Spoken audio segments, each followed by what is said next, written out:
tutti, io sono Massimo Loni, il mio progetto si chiama Castello.it, è un sito che è nato con l'idea di valorizzare gli artigiani sardi e i creativi sardi, valorizzarli facendoli conoscere con dei video dove si mettono in evidenza la loro storia, ma soprattutto la difficoltà dei vari processi lavorativi. L'idea è nata nei 6 anni che ho lavorato fuori dalla Sardegna, perché ho iniziato a vivere a Cagliari come turista, quindi mi sono accorto che era difficile trovare determinate attività commerciali. Sono un po' emozionato, scusate.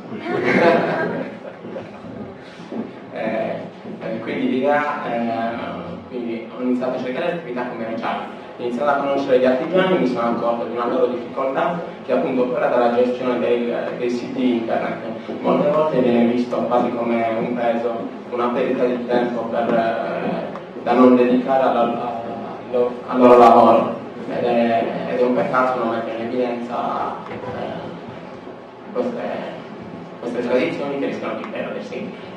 Voglio mettere in evidenza anche il cambio generazionale per determinate lavorazioni, ad esempio per quanto riguarda la cestineria è stata messa in evidenza una storica cestina di Sinai con l'alieva che ha fatto anche delle modifiche, oltre ai singoli cestini si è inventata in forma creativa per esempio di orecchini a forma di cestini.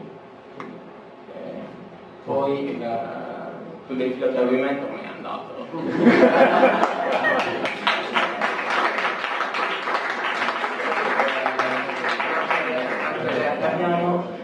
Far conoscere, creare delle collaborazioni tra vari artigiani e le varie strutture ricettive nelle varie zone della Sardegna, creare delle collaborazioni tra per esempio agriturismi e portare i clienti a vedere come si svolgono